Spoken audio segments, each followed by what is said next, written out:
So with us today for Preach Magazine is Professor Alister McGrath. Alister studied chemistry at Oxford before gaining a doctorate in molecular biophysics, while at the same time studying theology. No mean feat that, I am sure.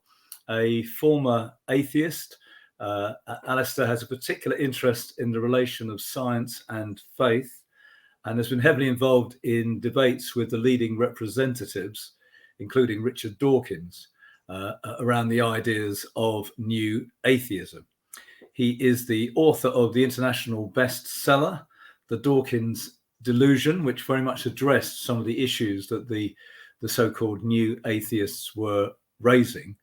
And he is also well known, I think, to very many of our readers, our listeners, our viewers who have studied theology for his textbook, Christian Theology and Introduction, and of course, many other books as well. So thank you, Alister, for your time in having this interview. And thank you for editing the book Coming to Faith Through Dawkins, which we're talking about today, which I found really interesting, fascinating, and I've got lots of questions coming out of it. And really, the first one is simply this: what was it that made you, with Denis Alexander, conceive the idea for this book and then to edit it? And really, how did you compile the case studies? I think there are 12 case studies you've included in the book. Yeah, that's right. I mean, it really is very, very interesting. I mean, I was very heavily involved in debating the new atheism, back around 2006, 2007, and then kind of where I moved away from that to other things. But what I found happening in the last 5 years was really interesting. People would come and see me in Oxford and they'd say, we want to study theology, or we want to study the relation of science and faith. And I'd say, well, tell me why. And time again, I got a narrative that went like this. We kind of read Richard Dawkins and bought into him in a big way and thought, this is wonderful. And then as we began to read him in more detail and reflect, we began to think, this can't be right. This is full of holes. And they not simply rejected Dawkins, and the ones who came to see me, in effect, had said, we are now Christians because we've reconsidered the whole thing. And I found that astonishing. And then I got talking to Denis Alexander. He and I do things together. We hang out together. And he said, actually, I've come across a lot of these people too. And so we began to think, I wonder, could we persuade some of these people to write their stories down? Now, some didn't want to because they felt they were at very early stages in their careers, didn't want to kind of prejudice themselves. But we found 12 people who said, we're going to tell you our stories. And that really is how the book came about. How did we kind of compile it? Well, really, we tracked people down. We had people who wrote to us. We found people on the web who had a story to tell. And these 12 people really stood out because they represented a very broad social group, 6 nations, both genders, and lots of very different backgrounds. And we thought this is going to be so interesting to read, and that proved to be the case. And reading some of these case studies, I found them really interesting, what they had to say, their different routes to faith. And I'm going to come back to that a little later, if I might. But in writing this book, in editing this book, putting it together, who did you have as your audience for it? Well, I think we had several audiences in mind. I mean, obviously, there's a very important apologetic agenda here. These are 12 people telling their stories of how they used to think Dawkins was right and then discovered Christianity. But they're saying more than that. They're saying what it was about Christianity that attracted them, what actually they found in it. And therefore, in many ways, it's a very helpful witness to the depth, to the resilience, to the spiritual importance of the Christian faith. So the audience really is quite broad. It is people who are still thinking about this debate between atheism and Christianity. It's about people who are scientists who want to think, how does my faith link up with my professional scientific interests? And actually, we've discovered already that a lot of people just reading this out of interest and finding themselves fascinated by the stories that are being told. So the audience really is whatever the audience turns out to be, because we found it is being very widely read. Well, I hope it has a very wide audience because it's really interesting to read. But did you find sort of particular similarities? The people are very different, but were there similarities in their stories as you heard them? Well, I think one common theme that does run throughout these stories is we began by thinking Dawkins was right and splendid. And then as we went into it in more detail, we said that this is disappointing. We are disillusioned. We wonder if there's something better. And a lot of them actually reconsidered, reappraised Christianity. So if you like, that's a common theme that runs throughout. Although, of course, obviously, these are different people. They come from different backgrounds. Some of them are scientists. Some of them are humanities people. Some of them are really quite strange people in some ways, but very, very interesting. But the point is, the thing they have in common is this trajectory. Dawkins is great. No, he's not. There's something better. I found it. And that's a very interesting storyline. That's a common theme that runs throughout. So do you think in a way you've found 12 people who are, I don't know, outliers, 12 people who were just not convinced by Dawkins and his fellow travelers? Are these, in a sense, I don't know, a strange minority? And what we've found is perhaps the vast majority of people, sadly, have been convinced. And these people are in some way different, or do you think they could be indicative of a much larger group of people? No, I think they're representative. I mean, obviously, we had to find 12 people who were willing to publish their stories. There are a lot more people out there who we've talked to who, in effect, said, "Well, we've got a wonderful story to tell, but I'm telling it to you and not to anybody else." And so we failed to persuade them to publish. But the 12 stories we have published, I think, are authentic. And one of the things I think that really stands out is how people who have read the book have said, actually, I find myself in the book. There's somebody there who actually is coming from very much the same place as I'm coming from. That's really helpful. But we are, I think, seeing a major cultural shift away from New Atheism.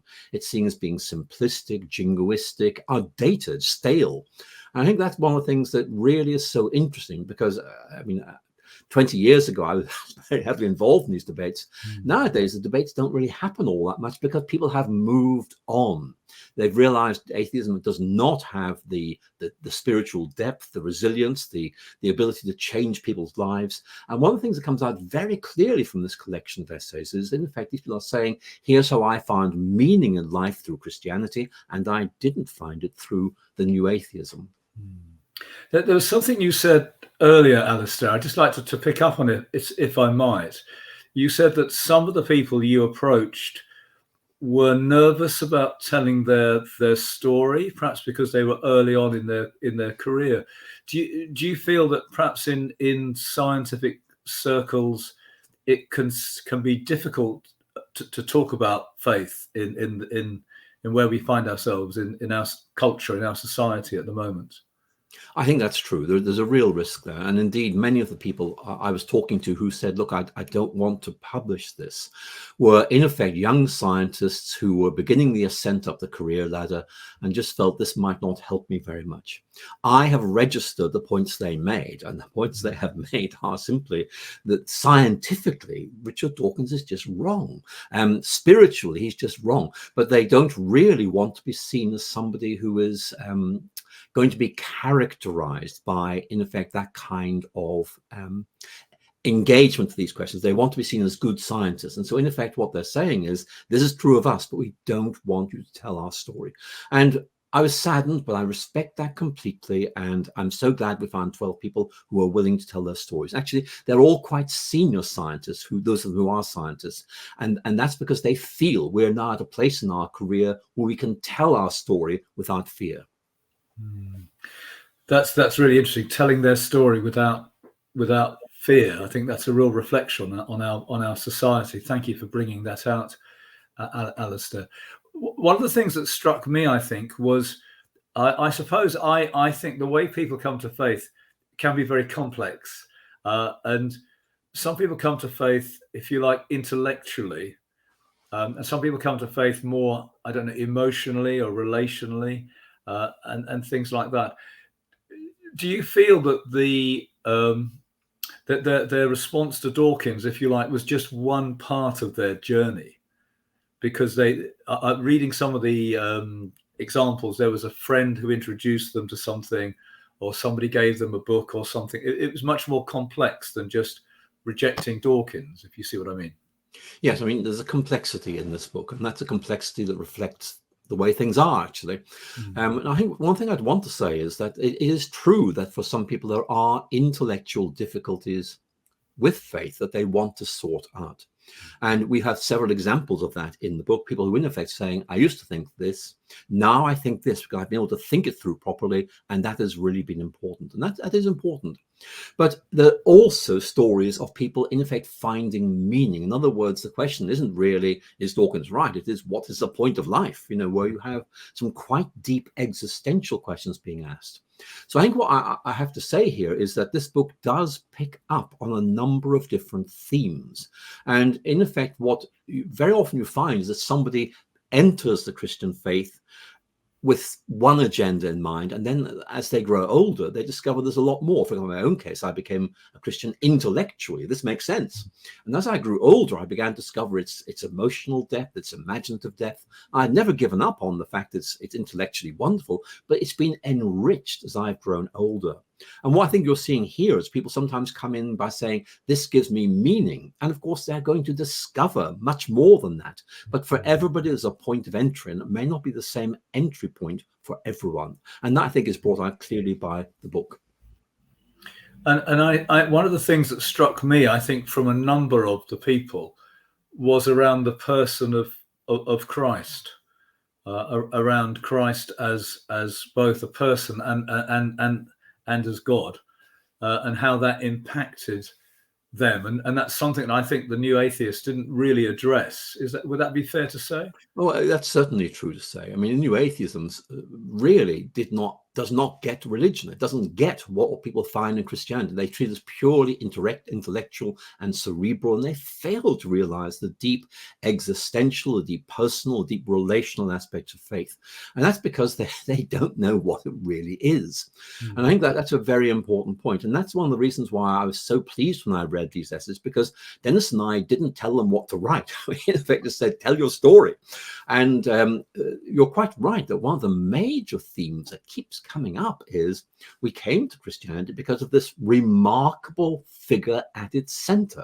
And that, to me, is very, very important. For example, if you're a preacher, it does bring home very, very clearly how you don't want to talk in abstract terms. You want to talk in terms of the specifics of Christ, who he is, the difference he makes, etc., etc. So I think there's some very important points there. Now, again, one of the themes that struck me reading the book was arrogance. Was the word arrogance was used to describe the new atheists and how they set out their beliefs. Do you feel it was arrogance and being perhaps patronizing? That's another word that came through. That's the reason why the new atheists as a movement has failed. Well, I think you're right to make that point, because certainly, again, it is a theme that many of our authors bring up. These guys were just so arrogant. We are right. But actually, the evidence wasn't good enough. If they are right, they haven't shown that. And I think that what we find in at least 3 of these essays is a very significant point, which I think really is devastating for new atheism, which is, in effect, you use criteria to judge other people that you don't apply to your own beliefs. In other words, you, in effect, are not using the same standards to judge yourself as you use to judge other people. And once you begin to think like that, then you begin to realize new atheism is simply a belief system critiquing a different belief system.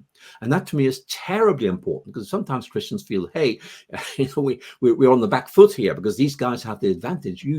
That's not the way it is at all. These guys cannot and have not proved what they believe. It's a matter of faith. And again, that is one of the reasons why the new atheism as a whole is in such trouble, because people have actually realized this is a faith system. This is a set of beliefs which are posing as if these are absolute scientific or logical certainties. And that theme does come up in several essays. Peter Barham was, for example, very, very clear on that. How can they be so arrogant? Where is the humble seeking attitude of a natural scientist? It's not there. It's a dogmatic attitude of an atheist. Are there lessons for us as a church in the way we communicate, how we preach, coming out of this? Well, I think there are. I think that, if I put it like this, when the new atheism first arrived, it took the churches by surprise, and they were simply not prepared to deal with the questions that were now being asked. And I think that was a serious problem, and I think it's been remedied largely now. But one of the points I think that comes out very, very clearly is that actually there are two things going on here in this collection of essays. And sometimes the emphasis falls on one, sometimes the other, but they're both there. Number one, realizing Richard Dawkins isn't right. Number two, realizing there's something immensely, profoundly attractive and resilient about the Christian faith. Now, those two don't necessarily go together, but you see these themes being interlinked. It's not just that Dawkins is wrong. It's much more, here is something wonderful, much better. And in effect, moving away from something they now regard as being inadequate to something which they regard as being really rather wonderful. And I think that is very, very important to how we do apologetics. It's very important to how we do preaching, I may say, because it brings home the importance of not simply negatively critiquing, but also positively affirming what is so exciting and powerful about the Christian faith. And actually, each of these essays is, in one sense, a personal testimony. And that brings out, I think, something very, very important, is that we very often need to make sure that people are allowed to give their testimonies of faith, because this is saying not simply, hey, this is what I now believe. It's my story of how I discovered this and the difference it makes to me right now. And that's the point that very often is not made. We need to explain the difference that Christianity makes to the way we think and the way we live. And those points begin to come out in this collection of papers. That's really interesting, because I can't think, certainly from my own tradition, of hearing somebody give their testimony in a church service for quite some while. I don't know if other preachers have that experience. Do you think somehow sort of giving one's testimony has kind of fallen out of favor, and it isn't something that we do quite so much? It has fallen out of favor. It's been quite a long time, in fact, since I've heard a personal testimony. But these are 12 personal testimonies. And having read them, and having also, I have to say, heard some of these people speak more extensively about what they discovered, I have to say I'm very much coming back to thinking this is something we need to take very seriously, because it's all about, in effect, not simply a change in my thinking. It's about a total change in my life. You know, it's about how, in effect, these ideas took over me, became part of me, how I became a different person. And it's very hard to get that point across to people, because very often Christianity is presented simply as an option you think is good, and therefore it's about thinking. But it's about living, and we need to find a way of trying to bring out the fact there's a way of thinking and a way of living that really works so well. And do you think that's what would make our faith really compelling, if people could hear people's stories and how it's really impacted their lives, Alister? Absolutely. Now, I'll tell you a story. I was giving a talk about this book at an Oxford church, and afterwards I talked to some of the people who were there, and they'd read the book, the person I was talking to, and what he said to me was there was a certain authenticity about what they said. That word, authenticity. These guys, are clearly thinking, intelligent people, and their stories actually make it possible for me to move in the same direction. And I think that's a very important point, because very often when people are thinking about dramatic changes in the way they think, they feel they're going to be lonely on their own. And this book, I think, just makes it very, very clear there are people like you out there, and you can do this, and you'll be in very good company. I think that's another thing we do need to try and just think about, how in preaching we try to get across this idea that the church is a support community for those who in effect have made these decisions and are seeking to grow in their faith and perhaps bear witness to what has happened to them. Thank you. That's really interesting. Thank you. I want to just focus back on the book specifically for a moment.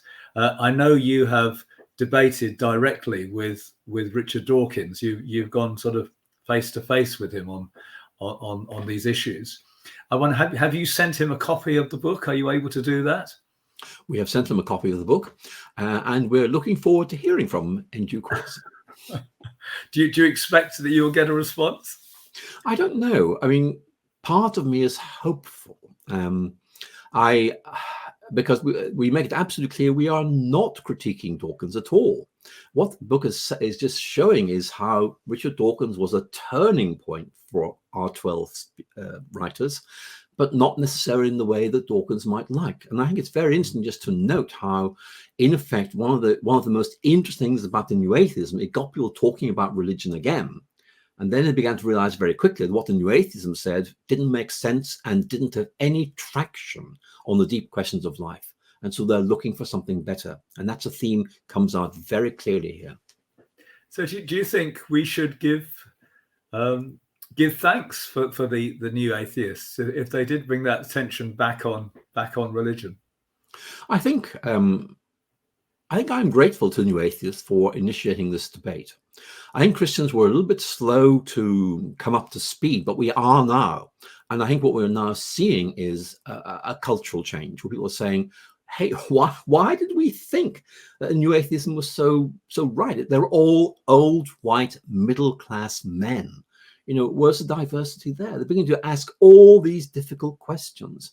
And happily, there are lots of Christians around who are able and willing to engage them, but more importantly say, and here's something really wonderful you can discuss and discover.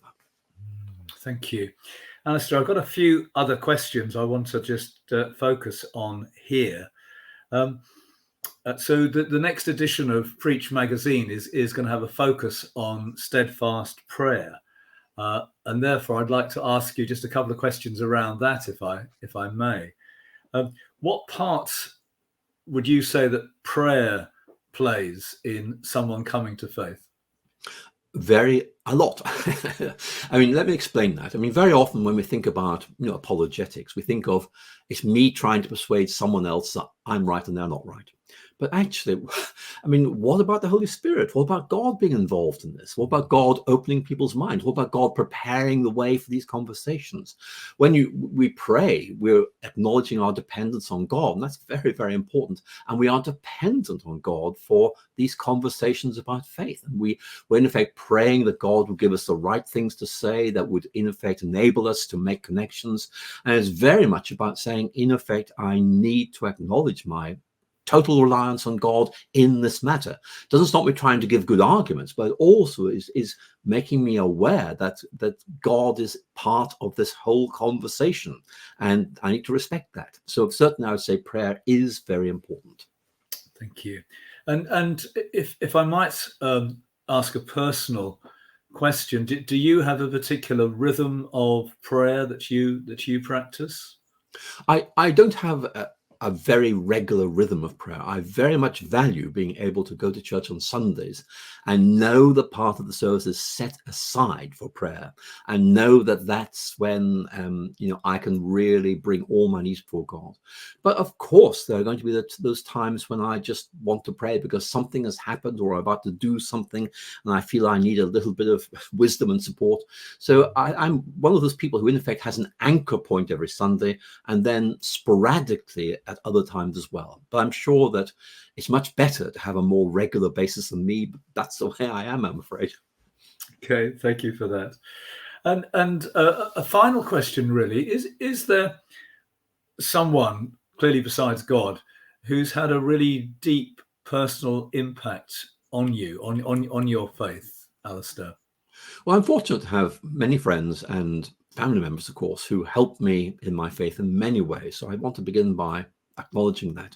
But your question is very precise, and therefore I'll answer it in the way you want. And that is, of course, there is, and C.S. Lewis. And the reason for this is that I was an atheist who became a Christian at Oxford University, and I was struggling with my new faith. My Christian friends were doing their best, but they weren't able to answer the questions I was asking. I think probably in desperation one day, someone said, look, for heaven's sake, go and read C.S. Lewis. And that was back in 1974. So I went and bought a book by C.S. Lewis and began to read it. And well, I'm still reading him today, and he's my favorite author. So in effect, he is someone who really has not simply helped me grow in my faith, but has also helped me to think about how I might communicate more effectively with other people. So really, he'd be a very significant point for me and continues to be to this day.